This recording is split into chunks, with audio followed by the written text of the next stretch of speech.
Even if we can't change the big picture, our choices can alter the details.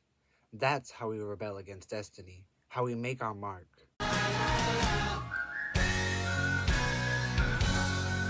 For the last 2 years, Magnus Chase has been living on the streets ever since his mother died. But things take a turn for the strange when his uncle Randolph comes looking for him, and he brings with him words about Norse history, Asgard, and Armageddon. And that doesn't even cover when Magnus died that one time.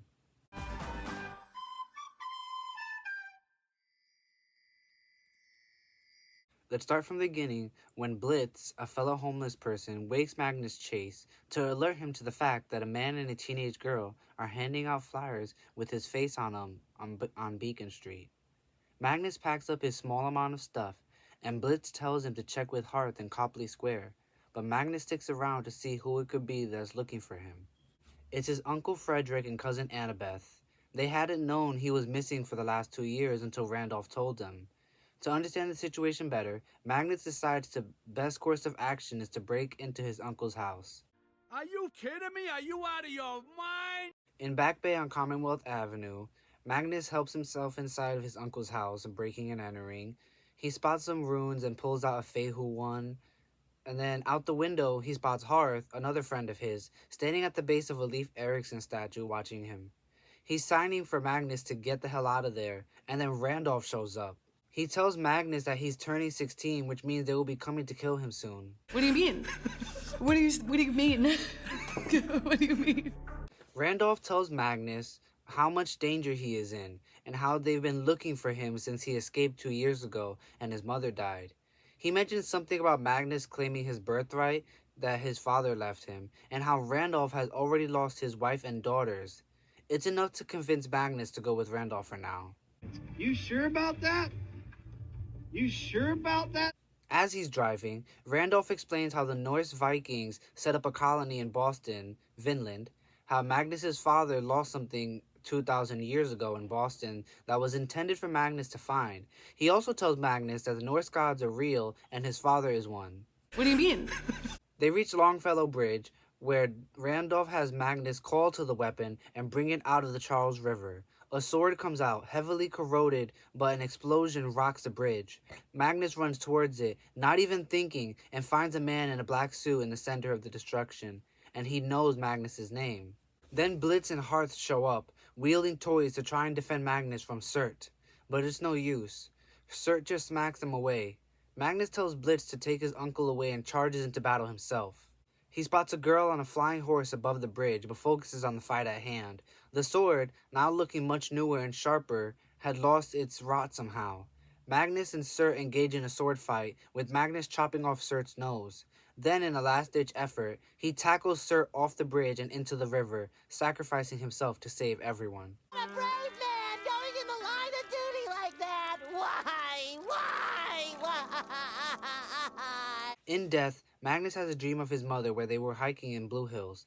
Natalie says that's where she met his father. Then the dream shifts to Randolph's library, where a man in a Red Sox jersey tells him that Magnus will soon meet his son. Magnus wakes briefly with the girl on the horse flying over a mist-filled abyss. She tells him to stop struggling before he falls into the gap. Magnus awakens again. This time he's in the Grove of Glacier, just outside of a strange townhouse. A man named Hunding comes out to greet him and check him into the hotel. He takes him to Helgi, the hotel manager, who gives Magnus his room key and welcomes him to Hotel Valhalla. Hunding takes Magnus to his room, telling him on the way how he is in Einherjar now. He takes Magnus to floor 19, where some of the youngest warriors stay. He drops off Magnus at his room and leaves, telling him that his Valkyrie will pick him up for dinner later. A while later, his Valkyrie comes by, a girl named Samira Alabas. Magnus feels like he doesn't belong, but Samira assures him that he was chosen for a reason. In the hallway, Magnus meets his hallmates, Thomas Jefferson Jr., who I will be exclusively calling TJ from now on. TJ is an American teen from the Civil War era. Mallory Keene, an Irish teen, and X, a half-troll. He doesn't get the chance yet to meet half-born Gunderson before Samira rushes him into an elevator to the dining hall. In the feast hall of the slain, Samira flies Magnus to the newcomers table where she runs into her bully Gunilla. Apparently, they don't approve of Samira's father and think she is bad luck. Number one, how dare you? They review footage of the newcomer's last stand, consult some runes, and rejoice at what they learn. Then it's Magnus's turn, and it does not go over well. The Thanes and everyone are quick to judge Samira for being a daughter of Loki. Who? Rather than even hear her out. When they go to read Magnus's fate, the Norns appear. They call him the Harbinger of the Wolf, claim him as a son of Frey, and give a prophecy. Wrongly chosen, wrongly slain, a hero Valhalla cannot contain. 9 days hence the sun must go east, ere sword of summer He said it! He said it! unbinds the beast. The Thanes then kick Samira out of the Sisterhood of Valkyries and she vanishes, her last words to Magnus being to find the sword. Back in his room, Magnus thinks over all he's learned and tries to make sense of it. His dad being Frey, the god of spring and summer. He goes to bed angry at the world and wakes up angry at the world. TJ invites him to breakfast and Magnus gets ready, grabbing a sword and a green shield with the Room for Frey painted on it. Magnus gets familiar with his hallmates. TJ is the son of Tyr and an escaped enslaved woman who died in a battle in South Carolina. X died stopping an underground dogfighting operation. Mallory Keene died dismantling a car bomb. And half-born Gunderson died in a battle in East Anglia during the Viking invasions of England. Cheers, I'll drink to that, bro.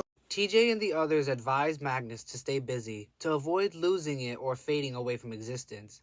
Magnus also asks about possibly sneaking out, but it's cut off by the start of morning battle practice to the death. There, Magnus somehow is able to use Alfsader and make a bunch of warriors drop their weapons, and then gets killed. Shit. Here we go again. He has a vision of that Red Sox guy again. This time they're at the high seat of Odin, and Magnus recognizes the guy as Loki, the trickster. Loki tells him how a lot of people are investing in Magnus, and how Surt wants the Sword of Summer to kill Frey with when Ragnarok comes. He also tells Magnus that in 8 days, Magnus will free Loki's son. Who? Then Surt threatens Magnus in his dream before he awakens back in his room at the Hotel Valhalla. Gunilla is knocking and offers him a proper tour of the hotel. On the tour, Gunilla tells Magnus about Frey and his connection to healing and nature, how he represents the middle ground, how Vanir children usually go to the Vanir afterlife Folkvanger. Magnus, still hopeful to see his mother again, wonders if that is where her spirit is. Gunilla then takes Magnus to see her favorite view, a glimpse of the realm of Asgard. She tells him how inactive the gods have been the last 2 years, since Samira was chosen as a Valkyrie. It was also when Natalie Chase was killed. Later at dinner, his hallmates explain Alfsader, elf magic, to Magnus. That night, Blitz and Hearth drop out of the tree in Magnus's room. They tell him how their boss sent them to watch over Magnus for the last 2 years, and he knows another way out of Valhalla to avoid the squirrel. They run out of Magnus's room, and his hallmates instantly help. X barricades the door, Halfborn slows down security, and TJ leads Magnus and friends to the recycling chute and they jump down. The chute drops off Magnus, Blitzen, and Hearthstone at Fenway Park. They get Blitzen out of the sunlight as quickly as possible because as a dwarf, sunlight is deadly to him. Then they fill in Magnus on what happened in Midgard after he died, how he saved everyone on the bridge. They also explain how giants use glamour to manipulate the thoughts of others, create illusions, etc. They make a plan where Magnus will check his dead body for the sword with help from Hearth, while Blitzen picks up anti-sunlight supplies. I think we should split up. On the way to the funeral home, Hearth explains Alfheim and how no one there has elf magic anymore. They even think Midgard is a myth because the worlds don't interact like they used to. Hearth stands guard outside while Magnus goes inside, where he runs into his cousin Annabeth. He promises to call her after his quest when Hearth runs inside, warning about danger. They run outside and into Blitzen, and Hearth says he was attacked by a girl.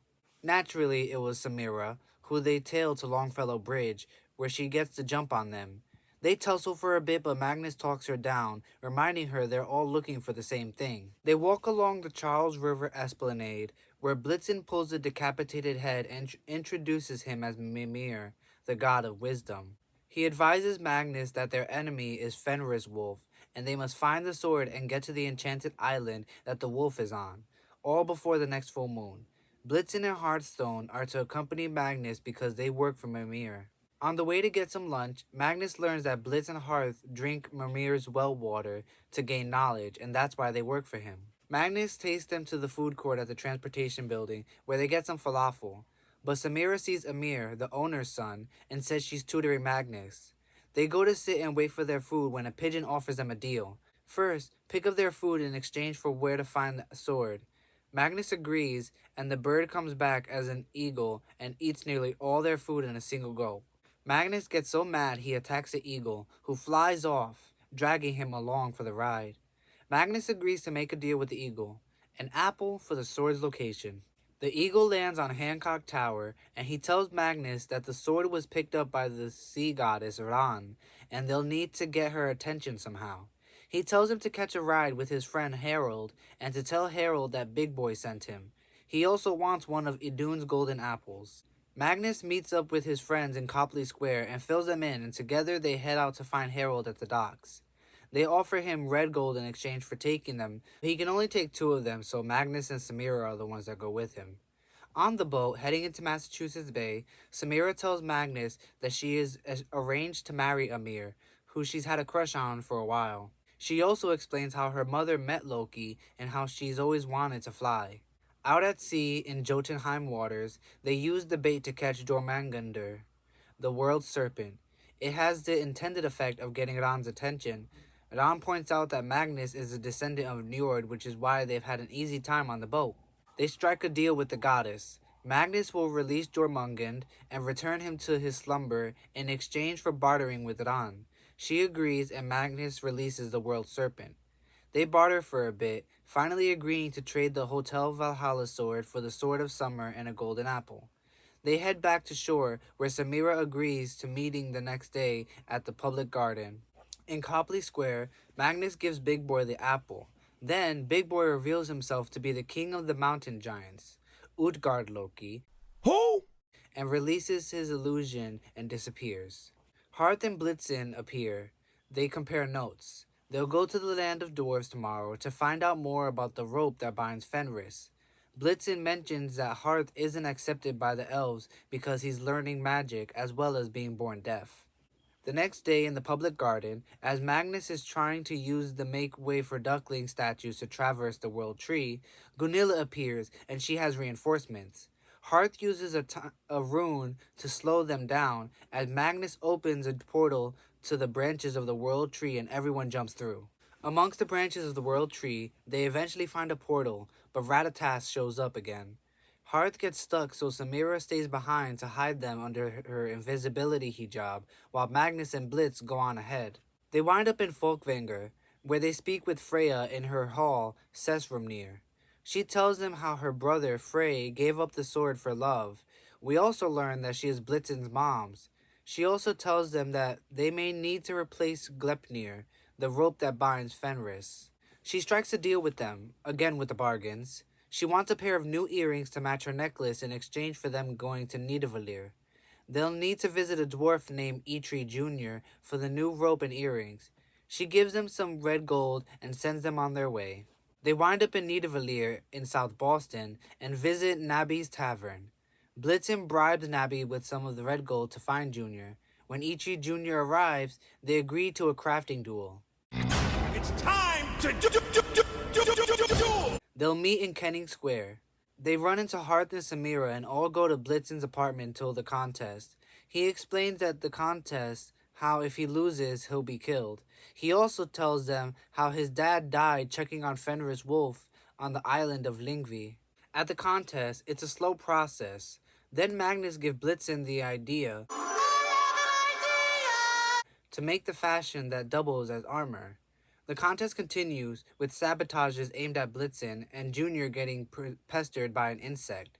Finally, the duel is done, and the judges begin judging. Samira shows up, covered in ash and a little bruised. The judges rule that Blitzen is the winner, so he has Junior admit that his father was right in addition to the earrings and a new magical rope. He does, and gives them the rope and Scotty, as well as the cat earrings for Freya. But then Junior notices that Samira is all bruised up and realizes how they cheated. She's a shapeshifter. He orders the others to kill them, and our heroes turn and run. Oh, why do I have to run every 8 minutes of my life? Blitzen gets teleported away by Freya, and the others continue on without him for now. Magnus finally gets his sword to activate after talking to it, and it talks back to him. He lets go and allows the sword to handle the crowd, but Jack the Sword warns that grabbing him again will cause Magnus to feel the fatigue of having performed the deed himself.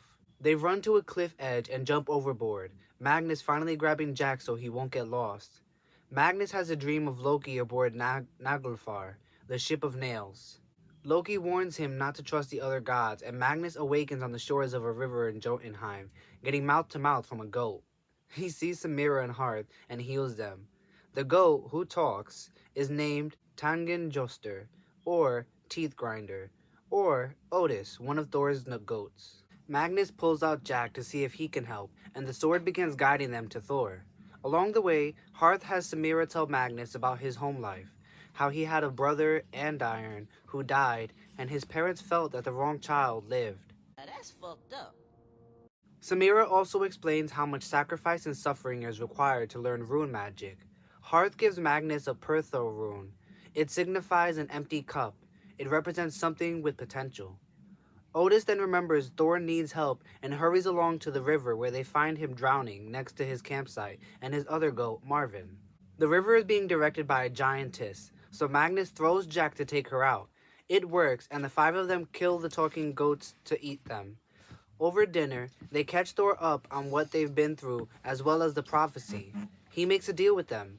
They find his hammer, or information on its whereabouts, and he'll tell them where the island of Lyngvi is. Blitzen portals in just in the nick of time to join them. That night, as they're resting, Samira tells Magnus how her shape-shifting comes from Loki. She also tells him her family's connection to the Norse through the famed explorer Ahmad ibn Fadlan ibn al-Abbas. On the way to Garrett's fortress, they climb a mountain and rest for another night. In the morning, they're faced with a wide chasm. Hearth summons an 8-legged horse using rune magic. It's one of Sleipnir's sons, who Magnus calls Stanley.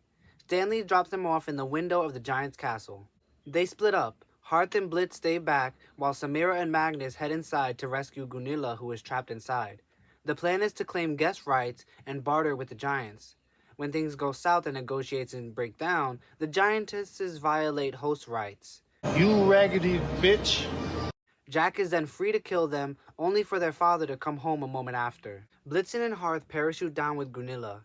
Blitzen carries Magnus under a door to intercept Garrett. He agrees to give them Thor's hammer if they can survive a game of catch.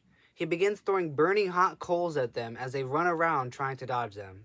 They're able to trick him into bringing down the castle by destroying the support columns in a blind rage. It works, and once the dust settles, they find Gunilla, back in human form, holding Blitzen hostage. They try talking her down, but it's no use. She is adamant about apprehending them. Hearth tricks her into looking behind her so Samira can hit the return home button on Gunilla's armband. It instantly sends her back to Valhalla. They then search the closet and find Thor's staff, not his hammer. The god himself shows up and claims it, thanking our heroes. He tells them to meet some dwarves at Long Wharf in Boston and sends them wherever they need to go. What's that supposed to mean?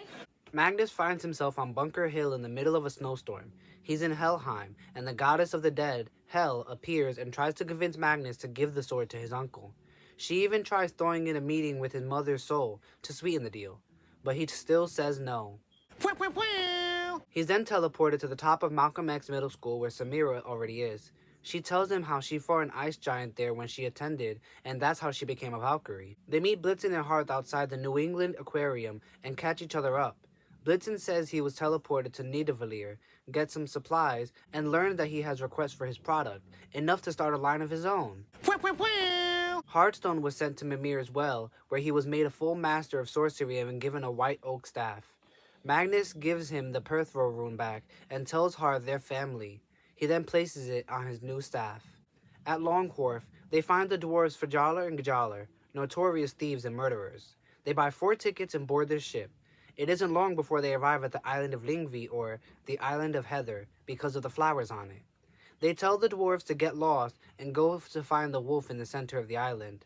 There, Fenris confesses to being the mastermind behind the whole thing, manipulating Odin, Surt, even causing Natalie Chase's death just to hurt Magnus. Just then, Gunilla and Magnus's hallmates show up from Hotel Valhalla to attack our heroes. As TJ, Mallory, Halfborn, and X get closer, they tell Magnus they're actually there to help him. Just as Gunilla and her Valkyries are about to arrest everyone, the fire giants show up, led by Surt. Magnus's hallmates and the Valkyries hold them off together so our heroes can rebind the wolf. Blitz begins trying to bind the wolf as Magnus and Sam distract it. Blitz gets slashed and Hearth goes to help as Samira and Magnus continue fighting. Samira uses her shapeshifting powers to become a lion and attack Fenris. Magnus channels the power of summer and warmth, ties the new rope to Jack, and frees the blade to bind Fenris once again. But Surge strikes down Gunilla and she joins her sisters in death. Magnus uses his powers to disarm the fire giant and uses Jack to rip a hole in the fabric of the universe to send Surt and his minions back to Muspelheim. We did it! We did it! We did it! Yay! Then everyone begins running to shore as the island disappears. They board a magical boat on which Magnus uses the last of his strength to heal Halfborn before passing out and dying. Shit, here we go again. In his near-death experience, he meets his father Frey, who imparts some wisdom, gives him a jar, and tells Magnus to contact Annabeth. Magnus awakens in Valhalla just as they're about to be summoned before the Thanes. Before they give their final verdict, Odin appears and begins explaining things like why he chose Samira to see how she would be treated, what the prophecy meant, that Loki wrongly chose Magnus. He releases Blitzen from his service to Mimir and gives him funding for opening a shop of his own. Hearthstone is also released from Mimir's service and offered a personal lesson on rune magic from Odin. Odin reinstates Samira and offers her a choice of captain or more dangerous missions. She chooses the dangerous missions, of course. He offers Magnus a choice of Folkvanger or returning to the mortal world, but he declines both, opting to stay with his friends and hallmates in Valhalla. Odin then states that all of them shall be free to journey the 9 realms in his name. They hold a funeral for the Valkyrie Gunilla, Margaret, and Irene in the public garden. Samira warns Magnus, Blitz, and Hearth that they'll have a new assignment soon. Then Magnus goes off to meet his cousin. Together they spread the ashes of Natalie Chase. Afterwards, they go to grab falafel and trade stories on what's been happening in each other's lives. We cut to Randolph, where him and Loki are discussing how Loki will need Randolph for what's to come. You can't keep getting away with it!